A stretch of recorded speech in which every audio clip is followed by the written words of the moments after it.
अस्सलामुअलैकुम रहमतुल्लाह। दोस्तों, इस वीडियो को देखिएगा कि सही तरीके से एसआईआर फॉर्म कैसे भरें।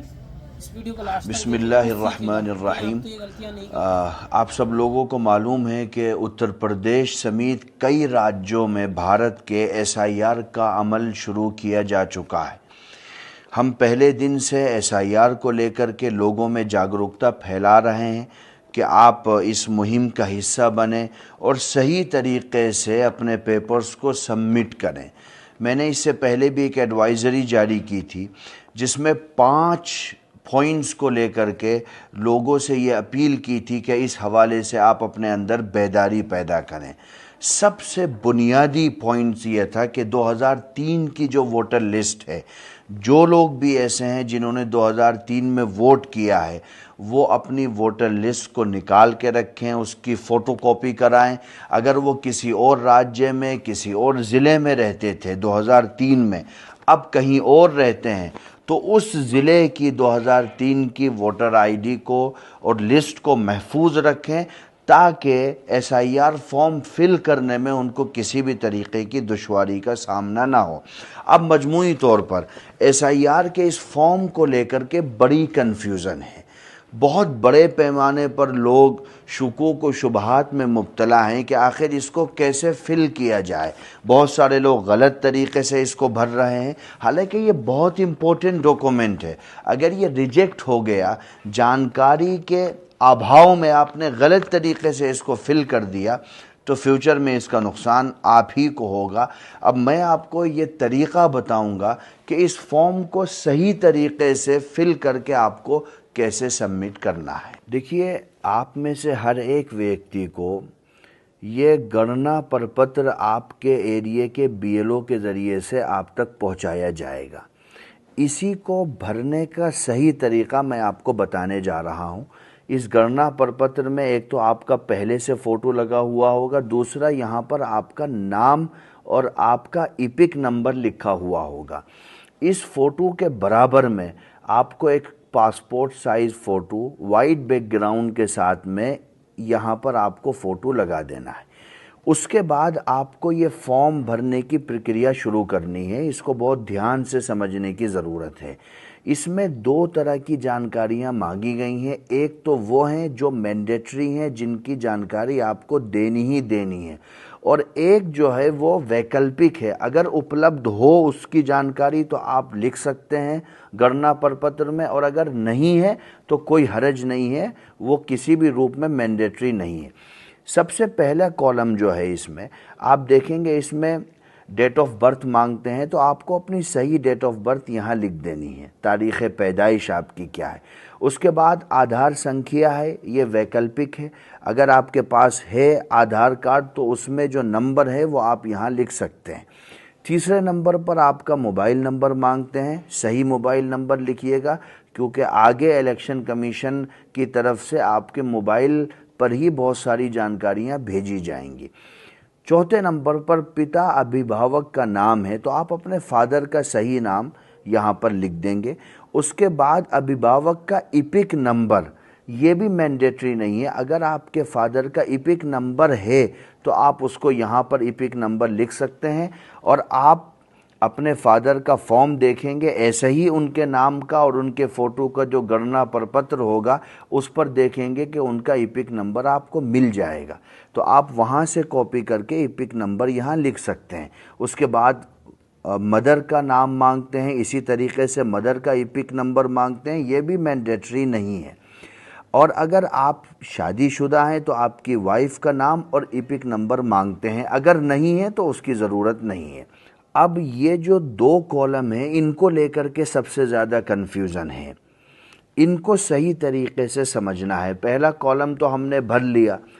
अब सवाल ये है कि हम 2003 के वोटर हैं या 2003 के वोटर नहीं हैं। अगर हम 2003 के वोटर नहीं हैं लेकिन हमारे फादर का नाम 2003 की वोटर लिस्ट में है, तो हमें पहले कॉलम के बाद इस कॉलम को भरना है। इस कॉलम से हमारा कोई ताल्लुक़ नहीं है। हम 2003 के वोटर नहीं हैं, हमारे फादर का नाम या मदर का नाम 2003 की वोटर लिस्ट में है, तो अब हमें ये वाला कॉलम भरना है। इस कॉलम की हेडिंग आप देखेंगे तो लिखा है कि पिछले कॉलम में दिए गए संबंधी का विवरण पिछले एसआईआर के अनुसार दीजिए। तो हमने पिछले कॉलम में अपने अभिभावक और संबंधी के तौर पर अपने पिता का नाम लिखा था। तो अब हमें इस कॉलम में अपने पिता की डिटेल भरनी है 2003 के एसआईआर के अकॉर्डिंग। मैं रिपीट कर रहा हूँ इस जुमले को, डिटेल भरनी है पिछले एसआईआर के अनुसार 2003 के। तो फादर का नाम 2003 की वोटर लिस्ट में जो था, अगर आज के आपके आधार के नाम से थोड़ा बहुत आगे पीछे भी था आपके फादर का नाम 2003 की वोटर लिस्ट में, आपको वही नाम यहाँ लिखना है। और इपिक संख्या अगर 2 हो गई हैं, बहुत से लोगों के साथ ये प्रॉब्लम है कि 2003 में इपिक संख्या दूसरी थी, अभी दूसरी है, तो यहाँ पर इपिक संख्या 2025 वाली नहीं लिखनी है, 2003 वाली लिखनी है। 2003 में जो इपिक संख्या थी वही इपिक संख्या आपको अपने फादर की यहाँ डालनी है। संबंधी का नाम, यहाँ पर आपके संबंधी के नाम के सामने आपके पिताजी का नाम आएगा, यानी आपके दादा का नाम आएगा। चूँकि संबंधी का नाम आपके पिताजी के फादर का नाम आएगा। उसके बाद संबंध, तो संबंध में पिता का संबंध आप दिखाएंगे, चूँकि आपके फादर और आपके दादा के दरमियान में जो संबंध है वो वालिद का और पिता का संबंध है। आपको अपना ज़िला लिखना होगा, राज्य का नाम लिखना होगा। अगर आप किसी और राज्य में 2003 के वोटर थे तो उस राज्य का नाम आपको लिखना होगा। आज जिस राज्य में है उस राज्य की डिटेल आपसे नहीं मांगी जा रही है। इसी तरीके से विधानसभा निर्वाचन क्षेत्र का नाम लिखना होगा। विधानसभा निर्वाचन क्षेत्र की संख्या लिखनी होगी। उस वक्त बहुत सी जगहों पर ऐसी विधानसभाएं हैं जिनका आज अगर आप संख्या देखें तो उनको विधानसभा 27, विधानसभा 30 कहा जाता है, लेकिन 2003 में वो विधानसभा 17 या विधानसभा 12 थी। तो आपको 2003 में वो कौन सी विधानसभा थी जिसमें आपके फादर ने वोट डाला था, उस विधानसभा की उस विधानसभा निर्वाचन क्षेत्र की संख्या को आपको लिखना है, आज की संख्या को नहीं लिखना है।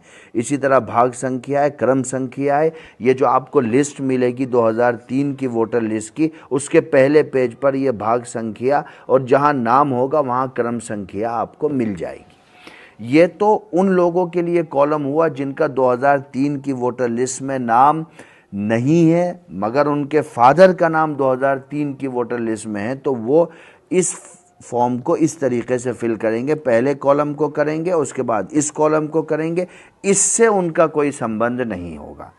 अब दूसरे किस्म के वो लोग हैं जिनका नाम 2003 की वोटर लिस्ट में है, तो पहले तो वो इसी तरीके से पहले कॉलम को फिल करेंगे जो जानकारी मांगी है।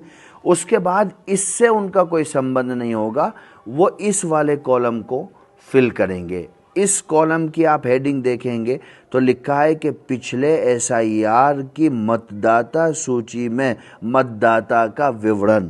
तो इसमें भी ये ख्याल रखें वो लोग जो 2003 के वोटर थे, अगर आज उनका कोई नाम चेंज है, स्पेलिंग चेंज है, तो वो उनको 2003 की लिस्ट के अनुसार अपना नाम, उसकी स्पेलिंग और उसमें अपने फादर का नाम जो 2003 में जिस रूप में लिखा हुआ है उसी रूप में यहाँ पर डिटेल जमा करनी है 2000। इसीलिए इन्होंने लिखा है कि पिछले एसआईआर की मतदाता सूची में मतदाता का विवरण। तो जो कुछ आपने वहाँ दिया था 3 में, सेम वही चीज़ें आपको यहाँ देनी है।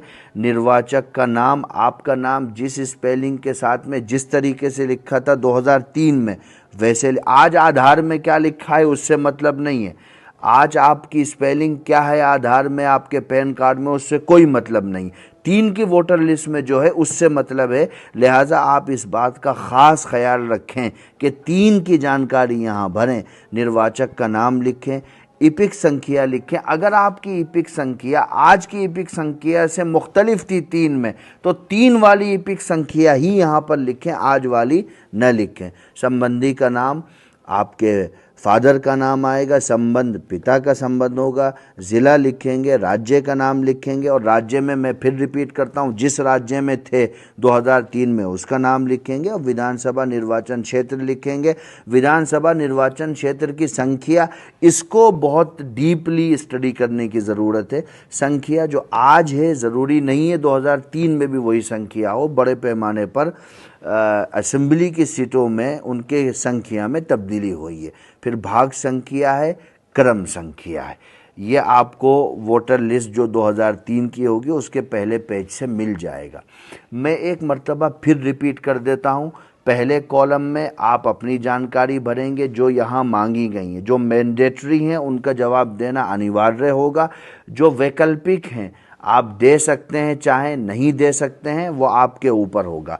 यदि अगर आप 2003 के वोटर नहीं हैं लेकिन आपके फादर का नाम 2003 की वोटर लिस्ट में है तो इस कॉलम के बाद आप डायरेक्ट इस कॉलम को फिल करेंगे, इससे आपका कोई मतलब नहीं होगा।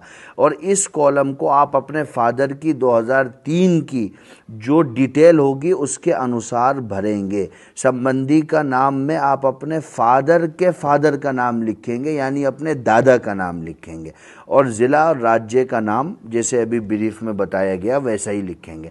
यदि आप 2003 के वोटर हैं, वोटर लिस्ट में आपका नाम है, तो आप इस कॉलम के बाद डायरेक्ट इसको फिल करेंगे, इससे आपका कोई ताल्लुक़ नहीं होगा।